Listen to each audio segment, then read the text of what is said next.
Oswego Speedway's Novelis Supermodified Track Championship was on the line Saturday night at the Steel Palace with four key players: Dave Gruel, Mike Muldoon, Otto, Sitterly, and Michael Barnes. And Barnes would make an absolute show out of Saturday night's action after he had to start all the way back in the 22nd position. You can't even see him in the screen right now after he had a magneto issue in his qualifying heat race. Well, it didn't take long for Barnes to go from 22nd to the top 10 right here, diving to the outside of the 52 of Dave Danzer. Now in sight, the 50 of Gruel.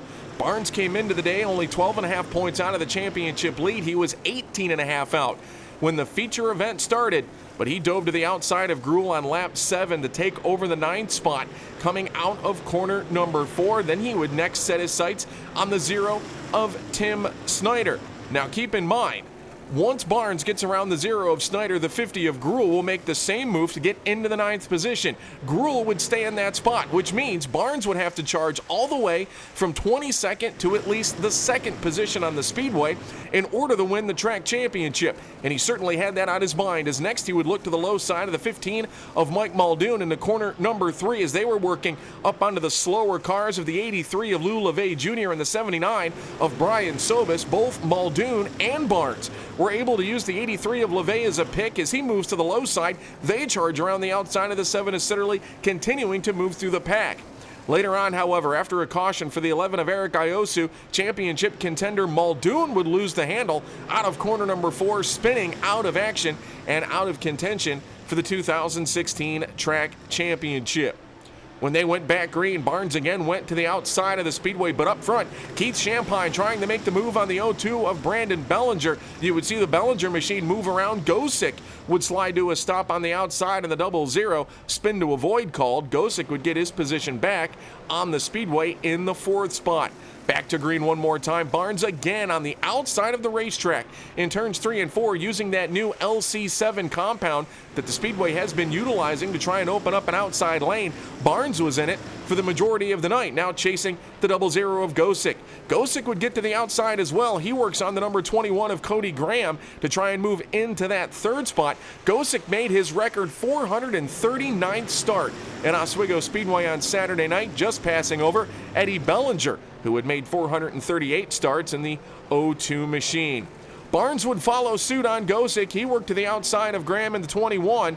Gosick would then find the inside lane on the 55 of Champagne into corner number 3 to move into the runner-up spot. The 01 of Danny Connors Jr. continuing to pull away out front. He was looking for his first career main event win, but all eyes were on the 68 of Barnes. He was now only one position away from putting himself in the track title position. And just a few laps later, lap 37, he dove to the inside of Gosick into corner number 3 to take the track championship lead with that runner-up spot. But Gosick, who had been running the best he has all season long, would not give up. Kept trying to use the outside of that speedway through each end of the racetrack, but eventually the Hustler was able to clear Gosick and officially set his sights on the 01 of Connors for the race lead. Now, while Barnes did not need the race lead to keep the championship, might as well keep the momentum going. On lap 43, he charged to the outside one more time in corner number 4, and with that move, Barnes would officially pass one car every 2 laps to go from 22nd on the grid to the race lead by lap number 43 and eventually race away from the pack to get his 2nd win of the season, 9th career victory, and his first ever Oswego Speedway Track Championship on Saturday night at Oswego Speedway. Gosick came home 2nd. Otto Sitterly in the 3rd spot. Barnes would pull into Turning Stone Resort Casino victory lane to a sea of fans and well-wishers, including car builder Joey Hawksby, his co-owners Gary and Eric Sorrell. Barnes was a happy man in victory lane. Hey, we had bad luck. I mean, we had a couple of bad nights. We had some mechanical issues, and that was really what put us behind tonight. And the madcap come off, leading the heat race, and we took a lap, realized it was gonna be all right. I had to start last, so I had to, just drive as hard as I could. And, we had some help. We had some guys fall out in front of us.